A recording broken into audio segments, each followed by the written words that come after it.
जय सुमरत सिद्ध होए गणनायक करिवर वदन। करौ अनुग्रह सोई बुद्धि रास सोय गुण सदन। मुंह के होए बाचाल पंगु चढ़ई गिरवरगन। जा सुकृपा सुदयाल द्रवौ सकल कलिमल दम। श्री सीताराम जी महाराज की जय। श्री सद्गुरु भगवान की जय। श्री रामचरितमानस में श्री गोस्वामी तुलसीदास जी ने ज्ञान और भक्ति का जो रहस्य बताया है उसका छोटा सा भाव यहाँ रखा जा रहा है।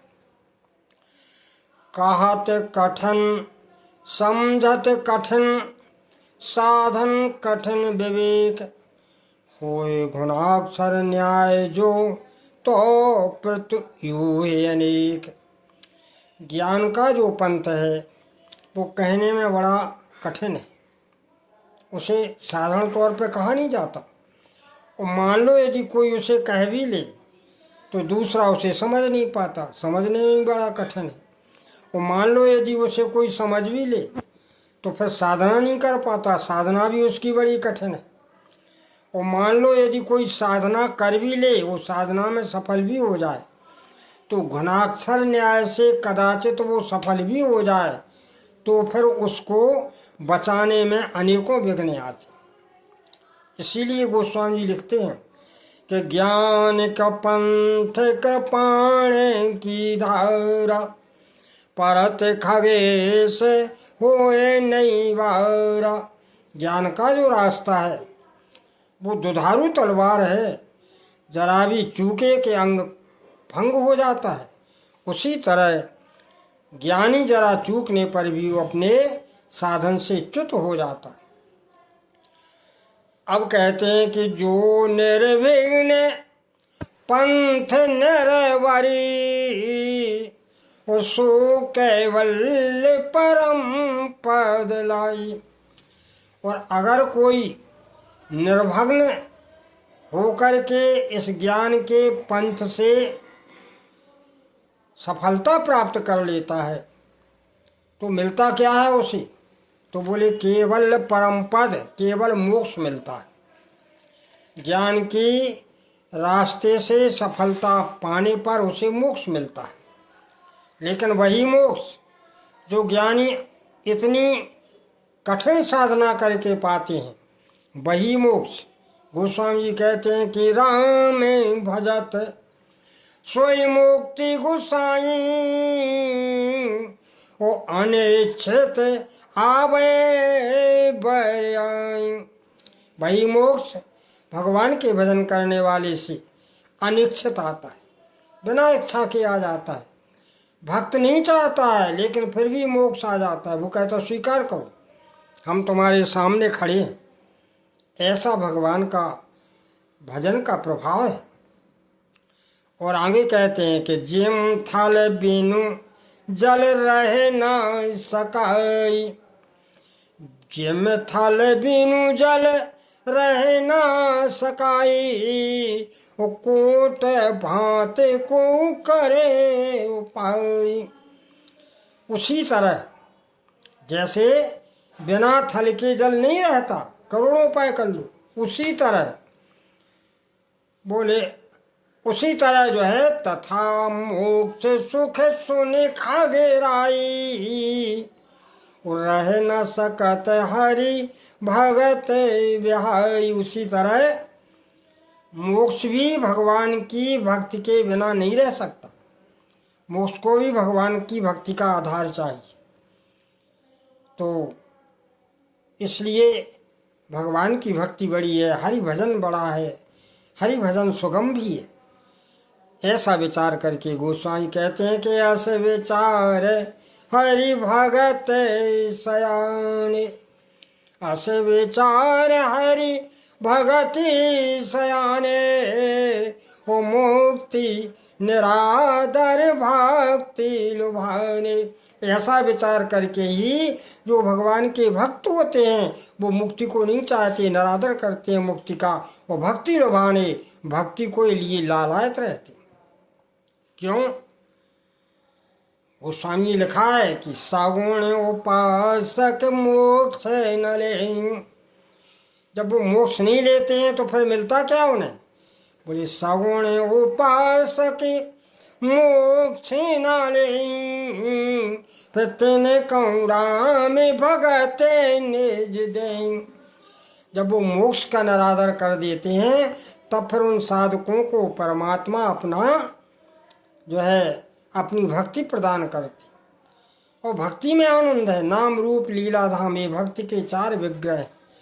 भगवान के नाम में का स्मरण करो, भगवान की रूप की झांकी का ध्यान करो, भगवान की पावन लीलाओं को जो रसानुभूति हैं, आत्मानंद हैं, आत्मा को आनंद कर देती, उनका गायन करो, श्रवण करो।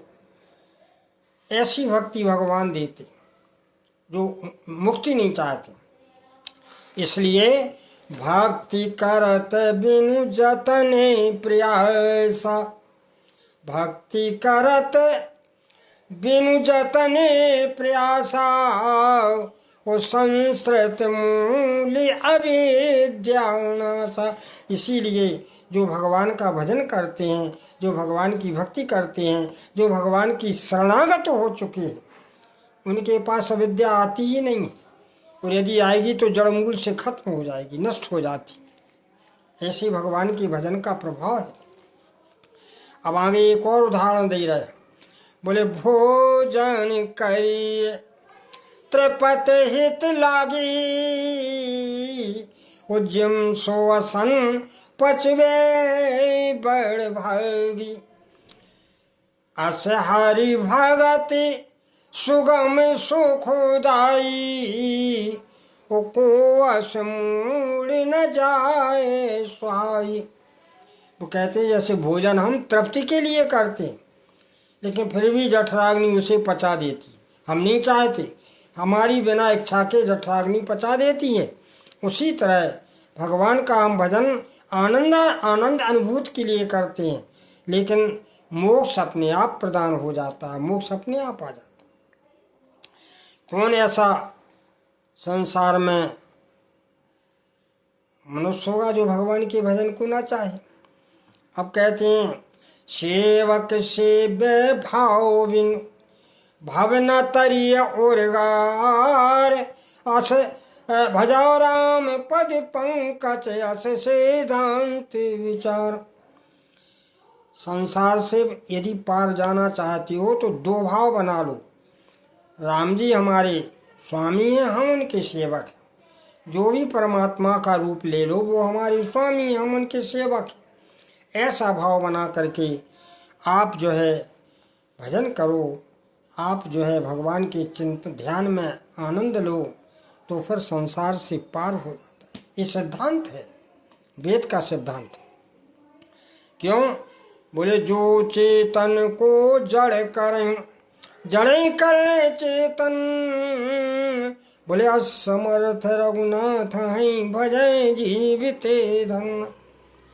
जो चेतन को जड़ को चेतन कर सकते हैं, क्षण मात्र में ब्रह्मांड की रचना कर सकते हैं, क्षण मात्र में ब्रह्मांड को लीन कर सकते हैं, ऐसा परमात्मा जो इस धरती पर साकार रूप में लीलाएं की हैं, ऐसे भगवान का यदि कोई भजन करता है तो वो जीव धन्य है।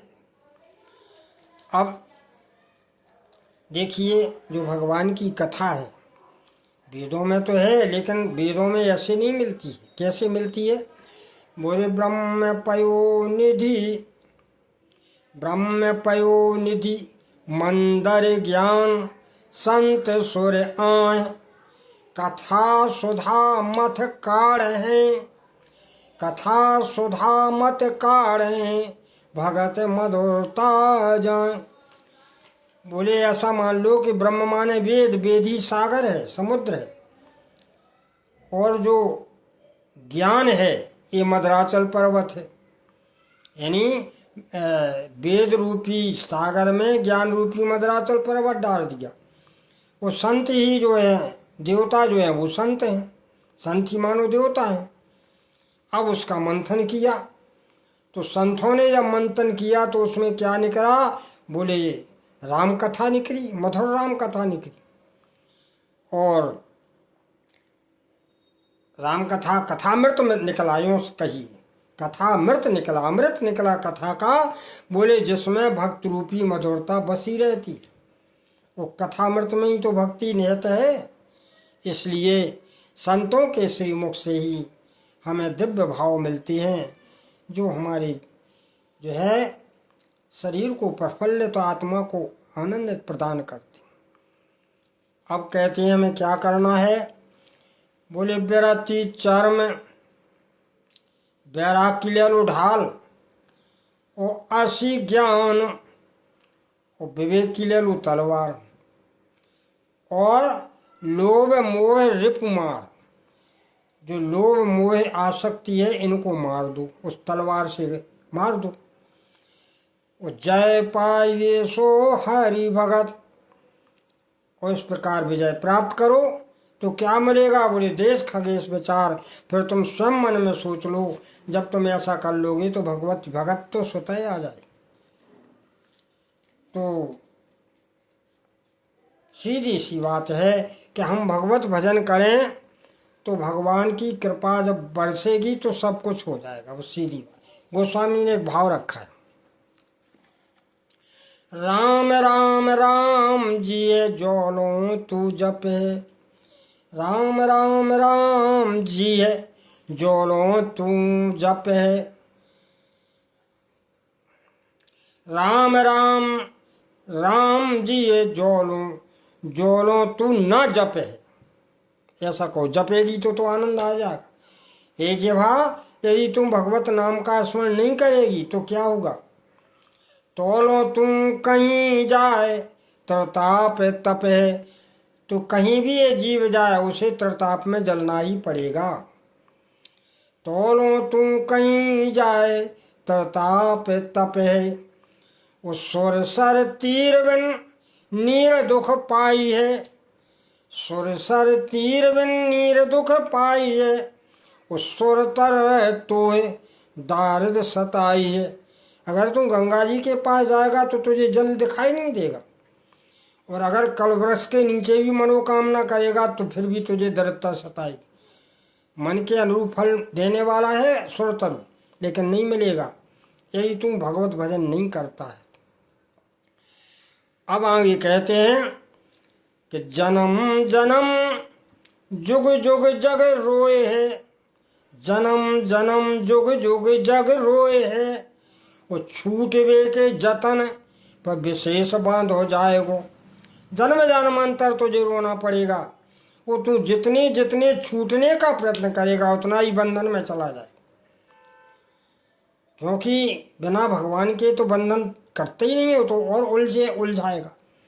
और कहते हैं हुई है विष भोजन जो सुधासन खाएगा, और यदि तुझे अमृत भी मिल जाए खाने के लिए लेकिन वो विष बन जाएगा भगवान के प्रतिकूल रहने पर। तुलसी तिहूं काल, तुलसी तिहूं काल, तुलसी त्रिलोक तिहूं काल, तो से दीन बाले।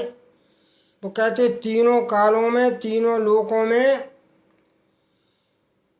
जो हैं, यानी अगर भगवान से विमुख हैं तो तीनों लोकों में भी तुझे सुख नहीं मिलेगा। राम नाम की गति जैसे जलमीन है, जैसे जल में मछली आनंदित रहती है उसी तरह यदि तू भगवत नाम का आश्रय लेगा तो तुझे सुख मिलेगा, इस जीवन में भी परलोक में भी, जहाँ जहाँ भी जाएगा आनंद की अनुभूति करेगा। आप इसी के साथ वाणी का बोले आनंद कंद भगवान की जय।